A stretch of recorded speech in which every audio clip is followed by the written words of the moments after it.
What's up with you guys? It is your boy West Coast, and we are live in the building.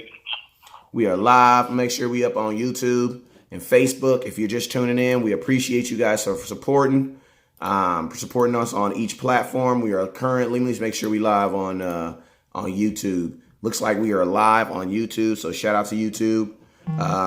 Look like we just hit the live button on Facebook, so we are live on Facebook also. Hey, remember, if you're watching on Facebook, it's time to make that transition over to YouTube. So make sure that you go to YouTube and hit that, type in West Coast Cowboy, and it will bring up my YouTube page, and you can subscribe there also.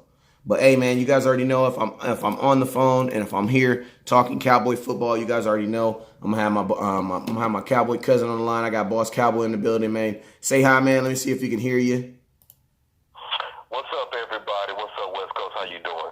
Man, I'm blessed, brother. I'm blessed, man. I got so many goddamn shows on Facebook. It'd be hard. I'd be trying to figure out which. Oh, like, wait, time out. That's yesterday's show. Let me see these comments. All right, bam. There we go. There we go. There we go. There we go. All right, so boom. So we up. And we back. What up with y'all, man? We got Big Sam in the house. We got, what up with your Mike? What up with your April, Joy, Corey, Tony Tone? What's up with your man? I see you in the building. I see you right there. Let me see what we got on YouTube. Hey, go ahead and talk for me, Boss Cowboy, real quick so we can get a sound check. Yeah, well, I want to see, obviously, it's my boy Gregory in the building and Jaquez, because Jaquez is always having a thread popping. If they in the building, we definitely want to say what's up to those guys. And then, I don't want to say anybody in particular because I can't see the thread right now. And I don't have any favorites. I got love for you, the normals, but yeah, we just, just wanted to definitely shout out to Jaquez because I watched a little bit of the show yesterday for sound check, and man, he was going in constantly. I mean, I was like, man, how you typing so fast? But we definitely got a lot that even came out, even just in one day. Kind of excited to talk about some of this stuff, and then getting ready for Saturday, getting ready to see the Cowboys play. So, like West Coast talked about, we'll cry about different things maybe for about a couple of days, but then after that, it's time to move on. It's time to start looking forward, right? So we got a lot to look forward to, so we're going to start discussing that and getting ready for this next game. Because to us and to people that's been involved all off-season, you are very interested in preseason. The casual fans, they don't really look at preseason, but when you've been involved with the draft process, free agency, you kind of got to know these players and all that kind of stuff, you're very, very much glued in and interested in what's going on. So this gives us a chance to have our own evaluation and not just trust the eyes of others to kind of tell us what's out there. I want to see for myself. Like one of the things that West Coast and I have been talking about is wanting to get another look at Weber. Like a lot of, I know everybody talking about Pollard, and he's definitely showing electricity signs. But one person that's kind of sitting under the radar that's not getting a lot of love right now is Weber. So, I'm looking forward to kind of seeing him and others to see if they continue to take the next step. So as we doing a sound check and letting me just kind of talk, I'm really talking about stuff I really want to see going into this preseason. So we getting ready to start turning the page on drama, politics, front office moves, and contract stuff, and we going right back to football. So y'all stay with us.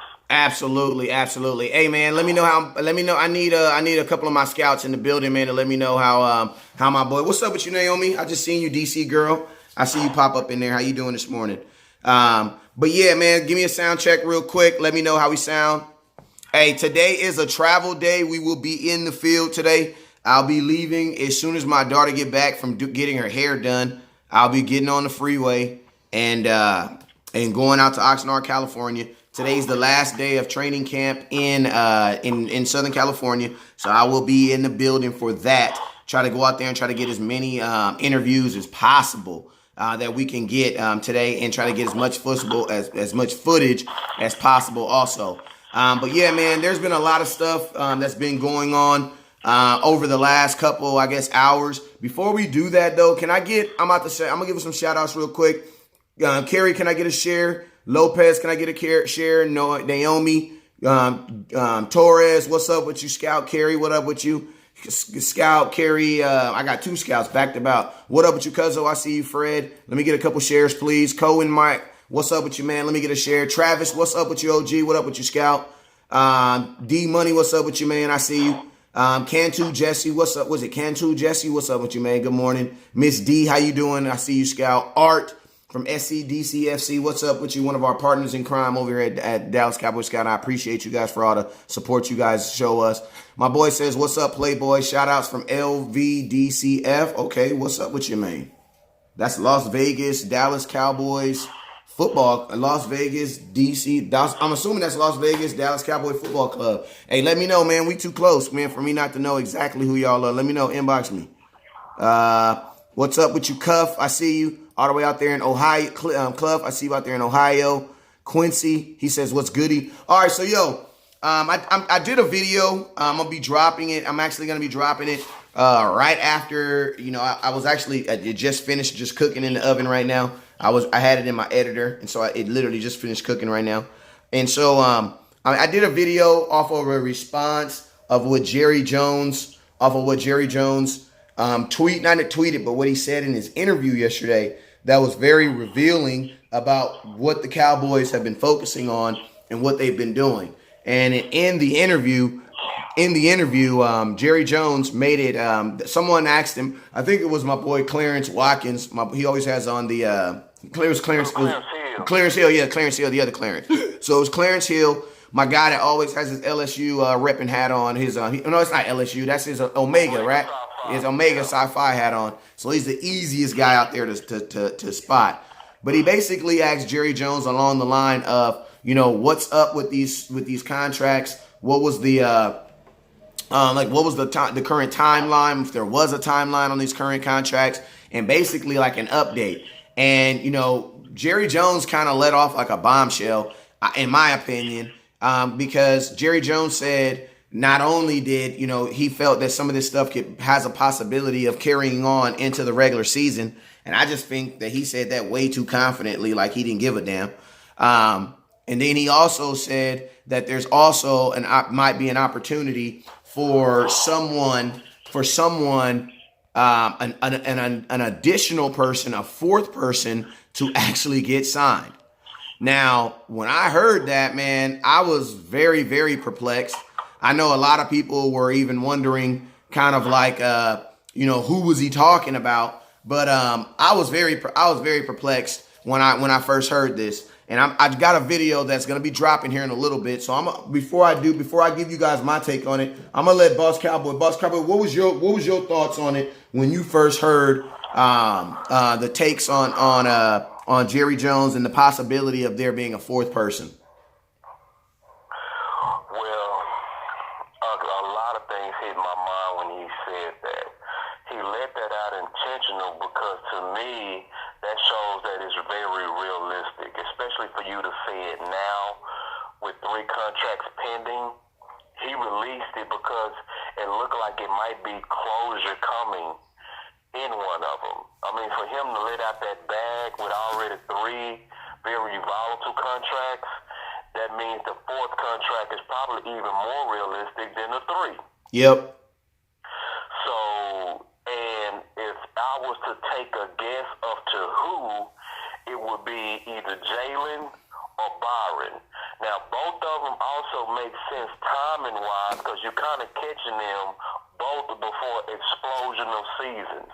Like they both had kind of teaser good seasons, but they haven't yet to explode. Yeah. Like, yes, Byron Jones covered well, but with no interceptions, you still kind of can put a question mark on him and sign him cheaper because you really don't have the last dot that confirms you as a complete solid corner, which is turnovers.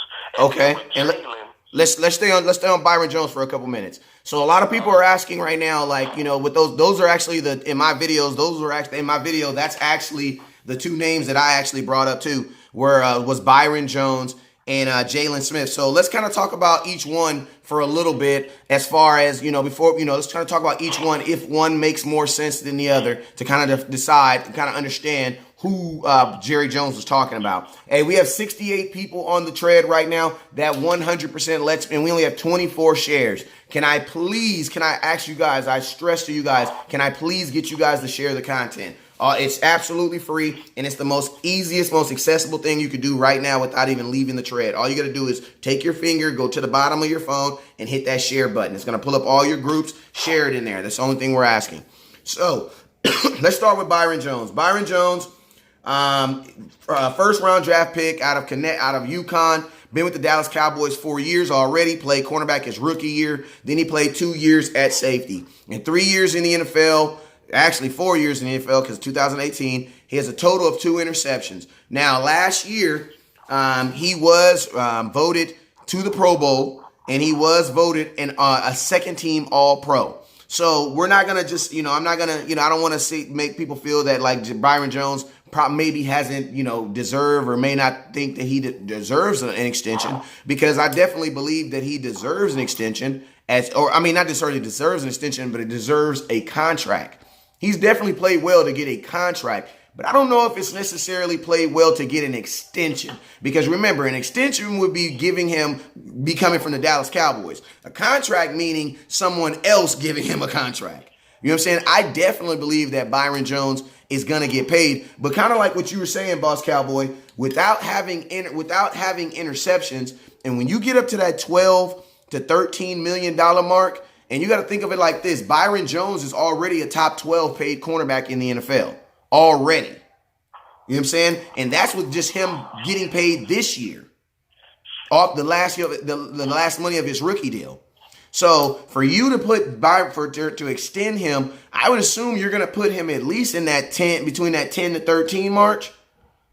It's very hard for me to think that Stephen Jones and Byron Jones would do that and have that much faith in Byron Jones when you look at everybody who Byron Jones, Amari Cooper, who else? Dak Prescott and Ezekiel Elliott. He's by far the least accomplished in the NFL and even on this team. You know what I'm saying? So, I'm definitely with you on that, Boss Cowboy. When you say, I don't think it would be a Byron Jones. I actually think you would probably save money on Byron Jones, like doing what the Dallas Cowboys did with Brandon Carr, and letting him go out there on the open market next year and see if someone else values Byron Jones. Let the open market determine how much money he's worth. Because you could because think like this, man. If Byron Jones go out there this year and don't get no interceptions, but he's still known for good coverage, no matter what you give him, if it's $10, $12 million, you're going to feel like you're getting overpaid. You overpaid. Why? Because everybody at that mark is getting turnovers. Right. So the market, and then think about this, Boss Cowboy, think about this, boss. We may feel that interceptions aren't that important, even though they very well are very important, but we may not value them, but the NFL as a whole values them. And when you get to that type of money, you need to be forcing turnovers. That's the reason why I think it could be Byron Jones. Based on play, it would be Jalen, right? And based on who was the previous player who had a top 5 grade, it was Jalen Smith. Jalen basically, by a lot of people accounts coming out in 2016, was by a lot of people accounts was literally graded the best player in that draft. With Bosa, with Wentz, with Goff, with Zeke, right? So if you can get him now cheaper because you went ahead and got it out the way, obviously that makes sense, especially with him on the rise. He's assuming more of a leadership position. He becomes the staple of your defense for the next 5 years. It's done. The defense dynasty with your leader is done if you sign him. But it also makes sense for Byron, because Byron, to me, is the most thirsty in terms of wanting to be a Cowboy. Yep, he's the easiest to deal with, right? He'll probably be the easiest to deal with. He's the sucker. No offense, but and I'm not dissing him, but if we was running a con, we would be me and Boss Cowboy like, look, we got to come up on $50, right? We $50 short. Now we got to talk one of these dudes into giving us $50. You know what I'm saying? Now we didn't already borrow money from them before, but we got Zeke out here. We know he ain't giving up. He ain't even coming to work. Dak Prescott, I don't think Dak gonna do it. He already said he ain't taking. Amari Cooper instantly got injured. So who can we get to give us this $50? Byron Jones. Let's go through why Byron is the most thirsty and why he would make sense, right? Yep. Because we went through this a long time ago when we was pretty much leading the charge on trading Byron Jones, and we were saying the main reason was because the drop-off to Lewis was very small, or even maybe not even a drop-off in quality of play, right? We was going through that, so we was like saying, who, if we had to lose, or how could we get back in the first round? That was what we were saying before the draft. Then all of a sudden, you started hearing trade rumors about Byron Jones and Jordan Lewis, right? And Mike Fisher said, I have breaking news about potential trades about Byron Jones and Jordan Lewis. That very next day, he had surgery. He had surgery. Right. And West Coast and I was like, wow, what a convenience, right? I said, well played. Well played. And it was well played, but that was a thirsty move because I believe his surgery was optional. Like some surgeries you have to have. Some surgeries, doctors will tell you, hey, if you want to do it, we can do it, but you really don't need it. You can play through it. We can watch it for one more year. I had shoulder surgery. I dislocated my shoulder as a junior, right? My trainer told me, hey, I suggest we don't have surgery, but if you really want to, we can repair it. But you can play your senior year. You might not even have any problems, or if you have a dislocation, it might be just slight discomfort and you might be able to play. Every dislocation is different, right? Yeah. So I think that's what Byron did. I think he had an optional surgery, but when it came down to wanting to stay with the Cowboys, he elected to have it when they started the trade talks about him, which makes him thirsty. Now, another thing that's big, if you get Byron Jones now, and you allude to possibly getting him now, he more than likely go come under the going corner market rate. Yep, because think about this, Boss Cowboy. What you're basically asking is, out of all my star players, who doesn't feel that they're worth that much? Who can I get to lower their value? And I'm going to tell you right now. And then they go try to parade that as that's the team play. That's the real Cowboy. And I'm going to tell you guys right now, I don't think, this is my video. If I'm Jalen Smith, I am no way am I going to take a deal. Why? You want to know why? Because think of this. Stephen Jones has already said that they're not going to let their players set the market. Well, guess what? CJ Mosley just set the market. Bobby Wagner just set the market. Now, I'm going to tell you this. What's that corner that was from Miami that got a record-breaking deal that got everybody's attention? Oh my God, I'm good with names. And I just said his name. Xavier. Yeah, you're right. That's his first name. You're right. Is it Rhodes? It's not Rhodes. Xavier Rhodes plays for Minnesota. But basically, he got a big contract too at corner, and me and you was like, oh no, ain't no way Byron getting that. Not with 0 interceptions at corner. Nah, not with it. But boss, think about this, right? Think about this, right? If I'm Jalen Smith, right? And I don't want to give too much of my video away, but I can't hold back. If I'm Jalen Smith, I am Jalen Smith. I am not taking. And guess what? It makes sense for them to put Jalen Smith in the bucket with Zeke and Dak and all them guys. Why? Because he's the Zeke and Dak for the defense. Like, who are your triplets on defense? Who are your triplets? Your triplets on defense is D-Law, Jalen Smith, and Leighton Vander Esch. Those are your triplets on defense. Those are the three most. That's how they value them as we got our triplets on offense, your triplets on defense.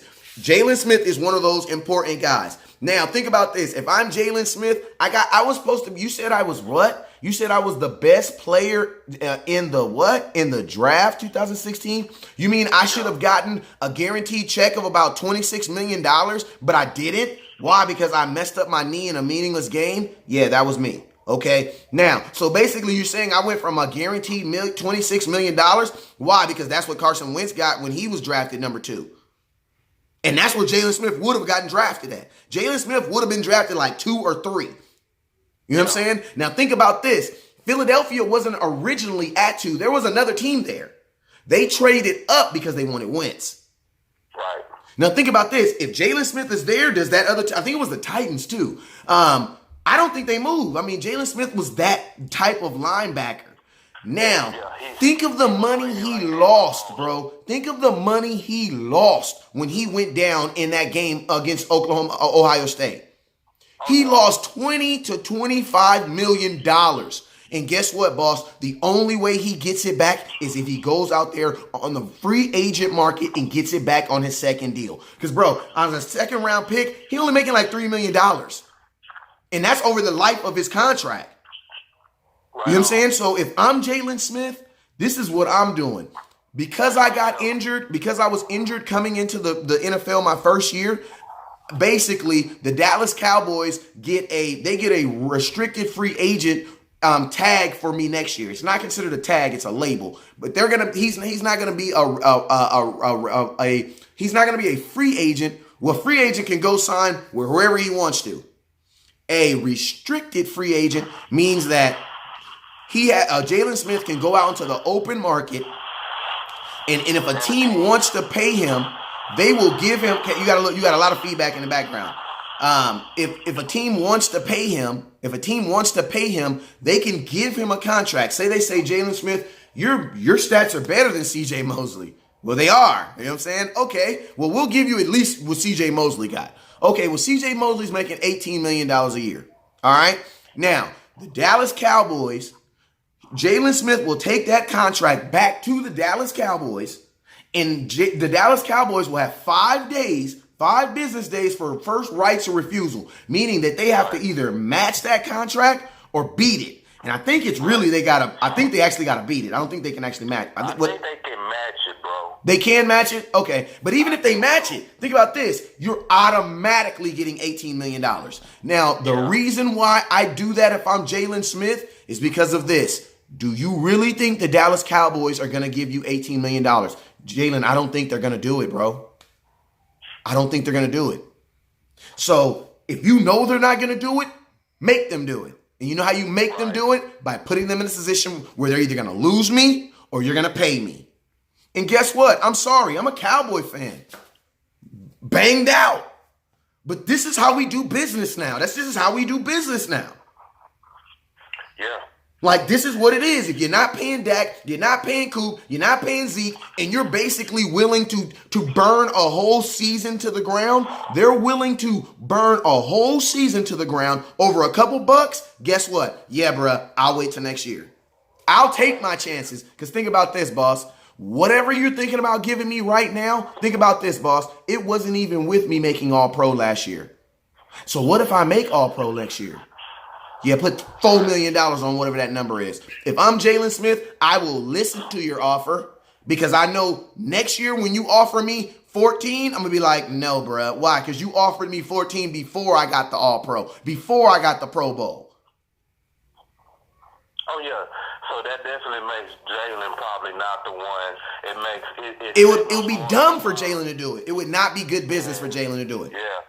Yeah, and let me echo a couple of things that was also in that Jerry clip, because it's our job to try to interpret for people that's listening the Jerry-nomics, okay? It's very hard, but you get good at it after you watch their patterns for a while, okay? 1 + 1 = 2. Now check this out, which is to what West Coast is saying. Clarence Hill was asking about Dak, right? and he said, "How do you feel about Dak's contract?" And then all of a sudden, Jerry started talking out the side of his mouth, talking about we don't look at other players in regards to our players' contracts, meaning we ignored the market. So if you saying you ignore the market publicly when it comes to your players, Jalen knows that he need to play out this year. He knows he does. He has to, because then he ties their hand to make them look at the market. Yep. To West Coast point, right? Now you That's have to. one. Now you have to. Number two, Jerry started talking this Socraterian type of stuff about if you're in a car and you sever your arm and you're bleeding out before you go to the woodshed. See, now he's speaking in Jerrynomics, so you got to pay attention, right? Because he's speaking in code. So how do you interpret this code? So Clarence Hill said this, which was a good question. He said, "What's going to stop the bleeding?" Right? His answer, you have to really peep what he said. "I have to create it." It's what he said. So, when you see something like 40 million come out about Dak, right? That's creating the stopping of the bleeding, right? He literally said, "I got to pull it out my other anatomy." So we have to be fans to know when they're trying to pull stuff out of their butts to use the public as leverage against their own players. Yep. And so this is the big thing also why Byron Jones makes sense. Yep. Because he's trying to pull out, this is the way to be a loyal Cowboy fan. See, he went under the market and he was a Pro Bowler. That boy. See, because if Dak, Cooper, and Zeke standing together, that's the bleeding out that he's talking about. Yep. If he can get one of them to go be the sellout and not stand and bet on themselves, and you thirsty to be a Cowboy forever, even that not paying yourself your worth, then they hold him up as, this is the ideal Cowboy. Those other guys are greedy. Yep. Get 'em, fan base. Yep. And think about this. Byron Jones, and I'm going to keep it real with y'all. Byron Jones, as an all-pro, as a second-team all-pro, was I know the top 100 doesn't matter, but in my opinion, it do kind of matter a little bit because it's only the players ranking you. You know what I'm saying? Right. So when other wide receivers ranked him, he was 97th. Think about this. There were 6 other corners that they felt were more intimidating than Byron Jones. Like, you get what I mean? Like, that's, in my opinion, and then a lot of them dudes weren't even ready for getting contracts. So it's like, there's really no, if Byron Jones don't have interceptions this year, there's really no market for him. There's a market for him if you want him, but there's not going to be any it's like he'll be almost like Dak, bro. Like, he'll literally be like Dak, where he created his own market. And see, let me say something to your point too, man. Because you say there's no market for him. Well, Dak, I say they're in a positive, but Byron Jones, I say because. I'm talking about for Byron Jones. I get it, but I want to kind of explain it more. Go ahead. Scratch their head at that. See, the big value for any defensive back player is their ability to get the ball. Yep. That's why he said the market for him is going to be skinny. You know, so it's because that's a big knock on you, regardless of how good you cover. And one of the things, and this is why listening to this show is important, because West Coast is going to ask the questions at training camp. He ran into Byron Jones. I was watching it, and he asked Byron Jones a great question. You know, some people discount you doing that, but it's big if we pay attention, right? And he said, what are you going to do to get more turnovers? Excellent question. And he was irritated. He was irritated by it, too. You could tell he was. Because he smarted off at me. I'm like, ain't my fault. But his answer also bothered me because his mentality was wrong. Yep. If you listen, because what he said is, it's my job to stop the best player from catching the ball. First of all, you don't follow the best receivers around. Thank You're you. not talking to people who don't know our team. Hey, say that for the people in the back, man. Say that for the people in the back and give a little explanation. Give a little explanation. The people that you follow is tight ends, and you did it once, and it was Zach Ertz. The only time, real quick, boss, on film, the only time where the Dallas Cowboys assigned one person to one person on another team, they only did it. They did it 2 times this season, and they only did it with one player. And you know who that player was? Lewis. Jordan Lewis. They did it in the Saints game against Alvin Kamara, and he shut him down. And they did it again against the second Philadelphia game against Ertz. They also did it with Jordan Lewis at the Giants with Ingram. Oh, on the side, yeah. But I'm saying for a whole game though. I'm saying a game, like. Yeah, they made an adjustment. You're right. They made an adjustment and put him on. Like when we went into that Saints game, like I promise you, if you leading up to, I would love to go look at the logs for practice that week because I guarantee you all the practices that week were closed. Meaning they were closed practices, meaning you could not go in and view the practice. You want to know why? Because that was something the Cowboys had never done all year. Right.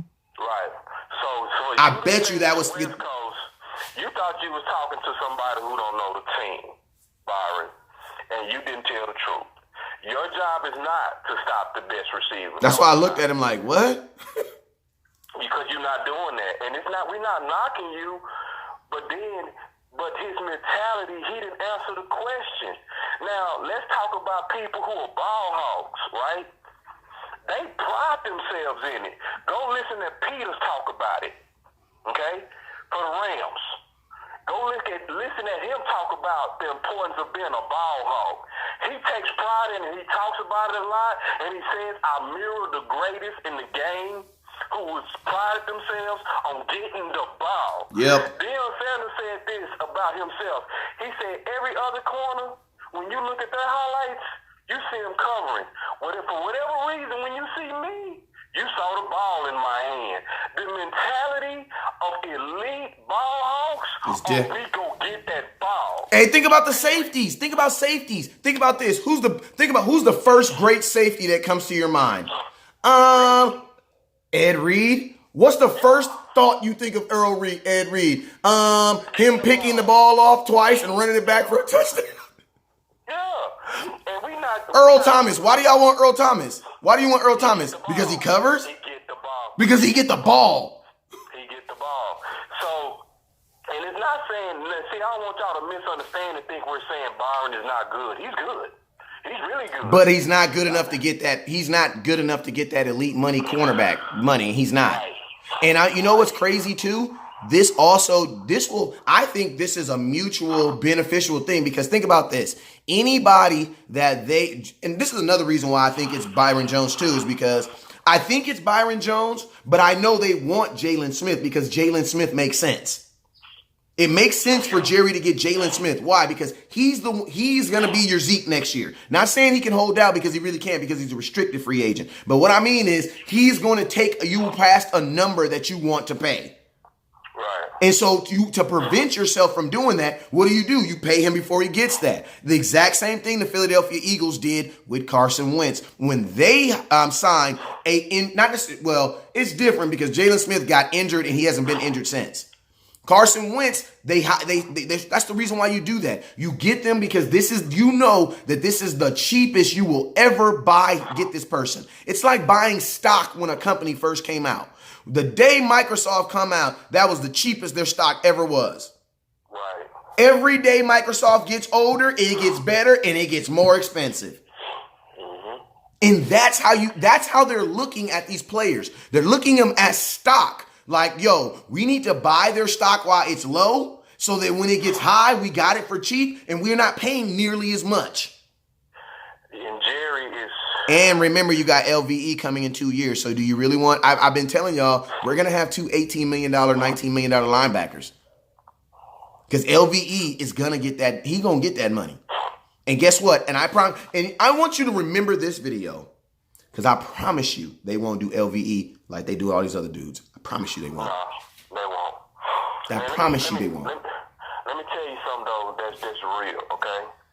I'm going to be as real as I've probably ever been on this show, okay? like this is important. This is why social media is important, because there's no filter on West Coast. There's no filter on me. There is no check that can silence me. There's no check that can silence West Coast. Because what's happening with the front office is they're betting on us being emotional and unintelligent. That's why he can say in our faces that I'm going to literally pull it out my butt. He can say it to your face, and if he say it to your face, you should say, hold on, no, not with me. One of my favorite scriptures in the Bible is this one.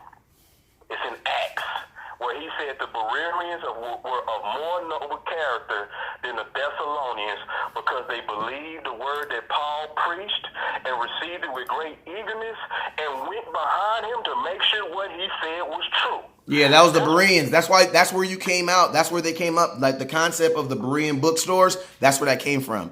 Exactly. And so you got to think about that, because Paul was responsible for writing 66% of the New Testament. So the person who actually wrote most of the New Testament Bible, the Bereans were so independent that they still went behind. Fact check. They still didn't trust him. They still fact checked somebody that's really considered the factual person, the most factual person in the Bible. And guess what? That made him that made him respect them. That made him have a different level of respect for him. For them. And then it also said they were a more noble character. So noble means like kingly, right? So if that means that what we talking about, taking your voice like it matters, having the identity in yourself and belief in yourself that I can think for myself and not be have propaganda fed to me, to where they're playing with our emotions, right? So we able to sit back, analyze it, let you literally say, I'm going to pull an answer out my butt. I'm going to pull a solution out my butt to get these 3 signed. Yeah. And so it's like, come on, man. And it's like, not with us and not with people that listen to our show. Now, if you go to other shows and they kind of influence you to hate some of these players, because look at how they doing Dak. Like, really think about it. The guy that's actually doing everything right, kissing the babies, going to the to the baseball banquets and the fundraisers and the Mexico games, you know, that they're playing in your stadium, and you're representing the team and the country that came in as a visitor. Dak is wearing Mexico gear and all that kind of stuff, all to represent the brand and support Dallas. He's doing everything right. He's at practice, even though Cooper's on the holdout, Zeke is on the holdout. He's at practice. So do you know what they say? We're going to pull $40 million out our butt to stain his name, to put pressure on him. That's what we're dealing with. And let's just be real. It's been reported by so many people that was a planted story. And you know what really pisses me off is they used the homie, man. They used the homie Jane Slater, and that was not cool. I'm actually probably gonna make a video about that today because that's the homie, man. She looked out for me, and I believe the Dallas Cowboys used her. I believe the Dallas Cowboys used her to put that information out there. But hey, man, I just will touch. It made sense to use her as a poison pill because she's the most trusted. She has one of the best reputations. She said it to you privately. She said, "I'd rather be second and right than first and wrong." You know, so, and she said, I try to be very careful even when I know, because I protect my sources. I watched the interview with a bunch of jealousy as you were interviewing my friend. That's a joke. And think about this too. They used her, bro. They did. Used her to put out that story, and so when it came from her, when she also represents the NFL Network, that gave everybody else the ability to pirate it as if it was true. Yeah, and also think about this too. It also puts a stain. It puts a small stain on her possible in her character if the story's not correct. So in the future, there's always could be that sliver of doubt. Right. You know what I'm saying? And then it's funny to me. It basically went like this. They used Jane Slater to put the information out, and then they used Mike Fisher to clean it up. And I'm thinking like this. Why Mike Fisher's been basically the headline on everything that has to do with Jerry Jones, the organization, this, that, the other, third. So I already told you guys, I definitely feel that it made sense because at the end of the day, Jerry doesn't care how the number gets out. He just needed that number to get out there. Now, we got a couple people in the comments. I want to read some stuff out because, whenever we see stuff, we got to make sure that we correct it. My boy Milton, I appreciate your comments over on YouTube. He says that's because when he got hurt, he wasn't coverage as good as he was through the first offseason. I think you're talking about Byron Jones. I'm going to be honest with you, Milton. We watched too much film over here, a ton of film over here. And I got to correct you on a small thing. He says not until they moved Byron Jones to corner, they became a top 5 defense. That is actually not correct. The Dallas Cowboys were a top 9 defense since 2014, if I'm not mistaken.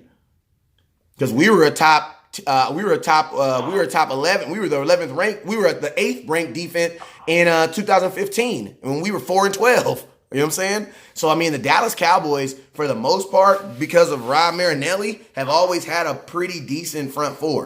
You know what I'm saying? Think about this. We were so secure in our defensive backs that we let our entire defensive back room walk. 2017, we let not Byron Jones. We let Brandon Carr. We let Wilcox. We let Church, and we let Claiborne all leave in one offseason. And we replaced them with Heath, Woods, Jordan Lewis, and Byron Jones. You know what I'm saying? So the real reason why we've been a top defense is Rob Marinelli and them linebackers. Like, we have always had one of the better linebackers. Like, if anything, if you tell me one position that I don't mind the Dallas Cowboys getting and developing, is we know how to develop linebackers.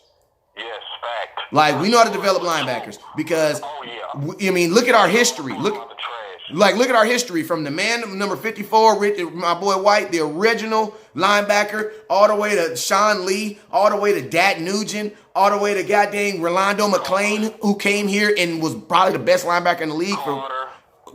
My boy Carter, you know what I'm saying? LVE, Jalen Smith, and then think about this. Think of the guys that come in like a Hitchens, a guy like a Hitchens. That dude's making $9 million. Like, you know what I'm saying? We brought Durant. Like, we've been able to develop some linebackers. Go ahead. Yeah, we get linebackers back. And this is the issue, y'all. When you listening to this show, every now and then you go hear things. It's not attacking Byron Jones. So when people hear us talking about Byron Jones, it's always a bunch of Byron Jones fans that get real sensitive. They get real sensitive. And it's not really personal about Byron Jones. We just interpreting the tea leaves of what Jerry said. He leaked out that there's a potential for a contract. Who could that be? Why would you sign a guy who just had hip surgery and he hasn't been at practice one day? If they sign Byron Jones, I'm telling you right there, that should let over 3 guys who are healthy. You sign a guy. And think about this. Oh, my God. Let's think about this. What did he tell D-Law? He said, D-Law, the most important time is the first year. You got to make sure you don't miss. Well, Byron Jones ain't even practiced yet. So if you sign him, that goes against everything you told D-Law. D-Law's at practice. Practicing. And what Jerry's doing is also against everything that he said with the 3. So if the first year of a contract is most important, why you playing with the preparation time now? He said in that same interview that we were referring to, the most important thing is the games. Hold on. That goes against a whole lot of history that says the most important thing to the game is preparation for the game. You're only as good as in the game as you prepared. You don't just show up. It's the preparation that makes you what you are in the game. So the fact that you playing these games and these contract games and literally said out his own mouth, I might have to stop the bleeding by pulling something out my other anatomy. Saying his butt. He like to pull some out of his egg. Bro, come on, bro. And my thing is this, hey, how do we have the money, Boss Cowboy? Wait, time out. I can't believe we took this long to say this. I thought we didn't have no money. Wait, time out, Boss Cowboy, time out. The whole internet has been saying, well, if we sign Dak to $40 million, if we sign Cooper to $40 million, then we're going to lose Zeke. We signed Zeke. We can't get that. Wait, come out. So you telling me, oh my Lord, get out here. You telling me that there's a chance that we actually got the money, and not only do we got the money to sign someone who ain't even really earned the money yet. Wow, yeah. I can dig it. Yeah. So you saying that your problem with paying the 3 is money, but then all of a sudden you say, listen, bro, let me paint the analogy like this. You go shopping, right? And you shopping for your lady. Let's say she's shopping for you. She's shopping for you. Ooh. And you put 3 things in the cart, right? Ooh. And she say, baby, I can't afford this. I know you like it, but I can't afford it. I just can't. But then she go grab something and say, I'm going to add this. Hold on. If you can't afford the 3, what you talking about the 4? Man. So that tells you that the money is an excuse on why not to pay the 3. For sure. Your woman didn't want to pay you. That's what it was. She didn't want to give you the gift because she got the money. You know what I mean? And then West Coast, I keep saying it. He pulled it up. $87 million. I already know where you're going. Exactly. It's the projected cap. So if you continue to say, we can't pay all of them, we can't pay. If you pay Byron Jones and this dude has not accomplished not nearly as much as, bro, are you kidding me? There's no, bro, I'm going to tell you right now, if you pay Byron Jones, that's a spit in the face, bruh. Yeah. That's a spit in, like, in my opinion, I think. Market contract, and he's gonna say, I'm a Cowboy at least for the next 5 years, 4 years. Thank God, because I want to be a Cowboy. And I'm not buying this old hip thing. You know, this hip. The hip messed up his season. Okay, if the hip messed up your season so much, why are you playing a Pro Bowl? Thank you. And man, I'm just saying right now, if they sign Byron Jones, you guys can never say, I don't want to ever hear you. I'm gonna block you if I hear you down, man. I promise you, I'm gonna block you. I'm gonna be so much in my feelings. I'm gonna block you because I'm just saying, Boss Cowboy, bro. I didn't brought Roy Williams on here. I didn't brought personal coaches on here. I didn't brought all type of folks. I didn't brought players' parents on here. Like, come on, what? I'm like Tyrese now. What more do you want from me? Like, what more else do we gotta do, bro? Like, you can't do nothing. No. Let me stop. That's a like what, I asked Stephen Jones at practice. No. I gotta rewind that. No, West Coast. You listen. You just continue to preach the message, brother. And the people that's gonna convert are gonna convert over time. Some people take time to get kind of used to our style, bro. Because we know we don't just go with the flow. We go with what's independent and what we can prove, right? Or we think for ourselves. Some people value it. Some people walk into the show and they're brainwashed, and we have to unwash their brains. And they have been so conditioned into Jerry Nummers and being played that they walked in, played, and don't even know it. I'm going to give you a perfect example. I was going through one of West Coast threads yesterday, and we went like in detail on how the offensive line is used to take away leverage from Zeke and Dak. And like, sure enough, I go into the thread and somebody say, Zeke and Dak is only good because of that offensive line. And I say, see, West Coast, there it is.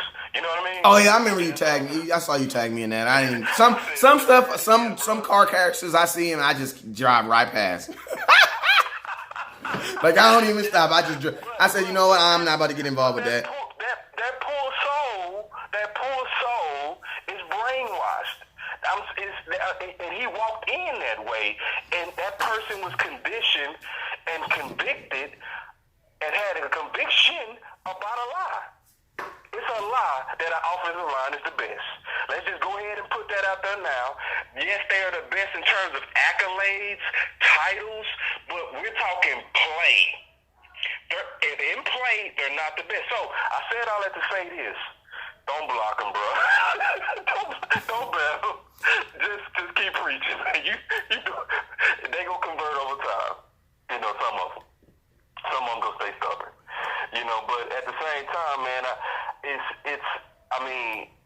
we are doing our best to interpret what Jerry just put out there, and he said it with a smile like it's funny. It's not funny. It's not funny that the triplets it's at this current Cowboy era, we're playing with stuff that's actually sacred to the Dallas Cowboys. When you listen, let me just go through the history. I know you know West Coast, please don't cut me out, but let me just go through the history. The triplets didn't start with Zeke, Dak, and Cooper. You even had one with Murray, Romo, and Dez. Before that, our best season in 2000, which was 14, was on a triplet. The next best season we had was built on a triplet. Barber, Aikman, and then it was T.O. Then you go back, obviously, it was Emmett, right? Then you go back, Staubach, right? Dorsett. You know what I mean? It's Drew Pearson. It's now you playing with what's actually sacred to our organization. What you did to 88 Dez Bryant, you're playing with what's sacred to the organization now. Yeah, you basically made that number. Like, you basically not even, like, I feel that Dez should have been, I don't even want to get too far into it, but he should have just been done better off the simple fact that you hold him as an 88. Like, that you just don't, there's more professional ways, the environments that you can handle it. But if they do Tony Romo that way, it don't surprise me they do Dez that way. And I'm just hoping that these new players are smart enough to understand that and smart enough to pay attention.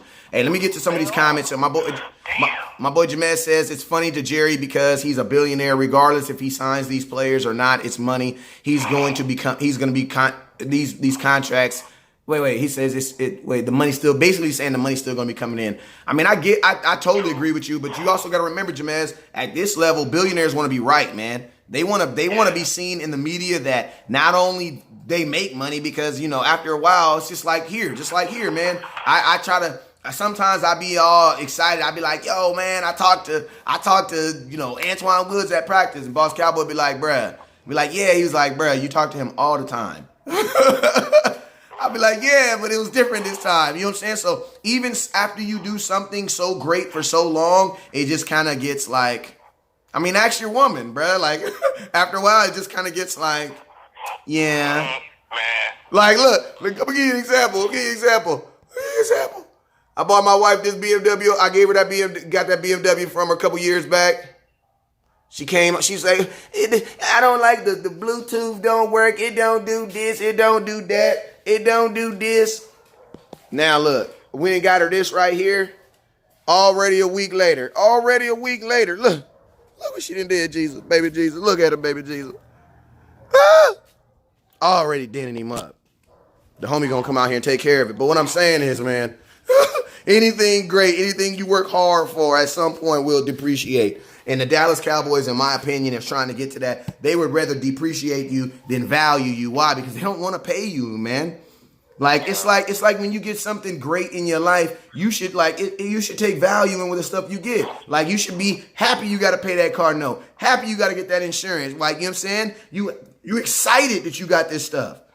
Why? Because it came through. Jerry Jones, they look at their draft. They're almost wanting their draft picks to not be really good. They almost want them to be like borderline, like average, so that they can pay them borderline average. I want to talk about one more thing that came out of the Jerry interview that I peeped real quick. It was a full public relations interview. It was not based on truth. It was all Jerrynomics. Clarence Hill asked him, who are the players that you're the most impressed with seeing right now? You know who he said? So I already know. I know. I saw the interview. Go ahead. Armstrong. He said Armstrong. I said, hold on. Why would Armstrong come out first? Because Taco is looked at right now as a potential trade option. So you can't give credit to Taco, who obviously had a way better preseason game, right, than Dorrance Armstrong, right? And so he talked about mostly defensive players first. The offensive players that he mentioned was people that also had leverage, that he was trying to have everybody. leverage on Oh, and of course, Tony P. Oh, yeah, of course he said Pollard. So it was all about using the public and using the media to create leverage. So if he can get the fans to buy, and this is not saying Pollard is not good. I know Pollard is going to be electric. I know that. I feel like he's going to be very electric, very exciting. The moxie is real. The intelligence is real. The game is real. The heart is real. But is he Zeke? No. Stop it. Is he a 3-down back? I would drop kick you for even saying it. Not year one. Stop it. Well, think about this, boss. If you are a fan who depends on the Joneses to kind of give you your understanding and your opinion on how the team is, then yeah, I could see how you could feel that he feels that way. But if you are a fan who actually pays the $99 for NFL Fan and you could just go watch the film yourself, then you kind of get what's going on. And I found, if anything, Boss Cowboy, I mean, it's funny to me how he didn't mention Mike Weber, who out of the 3 running backs had the most pro play of the evening. Like, that's amazing to me. And then measure that with the degree of difficulty. If you look at who Mike Weber was running behind, and you look at who Pollard was running behind, it was a night and day difference. And so far, I'm just being very honest. From the tape, I'm most impressed with Weber. Like, out of all of them right now, like Weber right now, and I'm just talking about from what I saw on the film. I don't have the privilege of watching the training camp like you right now. I'll be watching the practices when they come to Dallas. But but to see what I saw against San Fran, the person that was running behind a weaker line and still making it happen with it with vision and patience was Weber. Yep. Right? So and to me, the person that had that Zeke-like feel to him was Weber. And I'm just being honest, and this is not throwing shade at Pollard. Nope. I see the electricity on Pollard. But it's like, I want to see a fair competition. I don't want to see you holding up one for PR purposes to try to create false leverage for Zeke. I just want to see the competition. I want to see who's really the best, not who you favor, Yeah. or who you trying to push out there. No, I want to really see who is the best. I also want to see, I guess we pivot into the next game because we said we were going to talk about that. I want to see Mike White take on better weapons. I want them to switch. I want Cooper to now go take the third team reps, put him under the fire of having Schultz block for him, and I want to see Mike White. This is what we let him get destroyed on his very first play of the 2019 season. The play right after he walked on the field for the very first time. So you're walking on the field, you're saying hi to all the guys in the huddle. What's up, guy? What's up with you, man? How you doing, man? Hey, come on, hey, man. Let's go have a good 2019 season, man. It's my first play call. Okay, we got a right gunner 4-9-6 on the third 9-6. Okay, Y action 4, 3 option. Okay, ready, set, bow. What the hell? That's exactly how Mike White's season started off. Yep, got blasted. Blasted. Go look at it. Just go look at it again. Schultz didn't even touch. Schultz didn't even, bro. And let me tell you something. As much as y'all say about Rico, y'all know I'm gonna be watching Rico from the Browns to see how he do. But there was never a time where Rico flat out missed a block and got his quarterback killed. Not once. Never. Not once. Not once. Yep. Schultz totally did the wrong play. Totally did the wrong play. Yeah. And then it's also common sense, right? Who is automatically going to probably be matched up with a safety on blocking off the edge? The tight end. Why are you doubling the defensive end, brother? And you see the safety coming in for a blitz. Like, I can read that and I don't play tight end. Like common sense says, protect the edge. And he literally doubled the... After you see the tackle take on the end, you should have washed down the safety. You should have knew. You should have known. Like, that's common freaking sense. It's common sense. And then you're passing. You're passing. Bruh, and he was blasted. Bruh, it's either... Mike White suck. Yeah. I want y'all to go out on that field and go take a shot to your back from somebody running full speed and see how confident you are when you get up knowing Schultz still out there to protect you on the next play. And think about this, boss. even if he didn't know the exact play, bro, he knew it was a pass play. So he knows he's in pass protection. Bro, there's no free release. You don't let, how can you let the only reason that you let someone release free on a pass play if it's a screen and you want them to think you're doing that. Exactly. He just totally smoked that play. And you know what was so gangster about the coaching staff? Is they didn't pull him. They let Schultz. Bro, after you make a mental mistake, bro, you have to get pulled for the quarterback's sake. Yep. And it just show you Rico was in a favoritism, stupid environment. And it just keeping it straight up real. Like, that was horrible, bro. I ain't gonna hold my tongue for nobody on this one. It was crazy.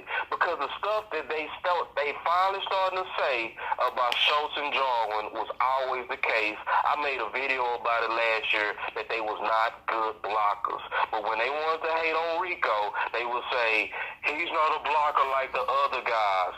No. Now that he's not on the team, now you want to tell the truth about them guys now, that they not good blockers. And guess what they doing it for, though? They doing it to make room for Whitten.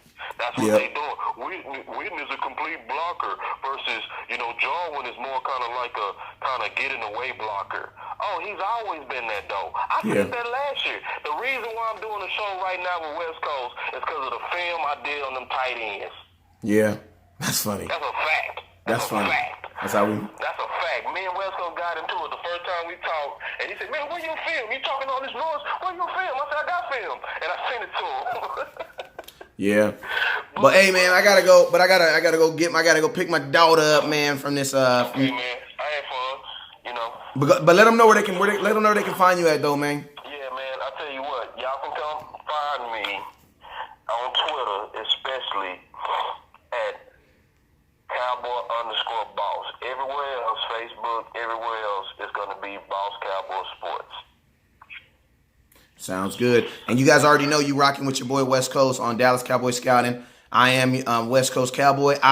Today is the final day of practice in Oxnard, so I will be there. That doesn't mean it's the final day of West Coast because as I go down, my boy Boss Cowboy will be picking it right back up out there in Texas. And the cool thing about it is as soon as training camp's over, guess what? The regular season starts, and you already know West Coast, I travel like a mug, man. I travel like a mug. Yeah, if you travel enough, you can travel for free. That's what they say.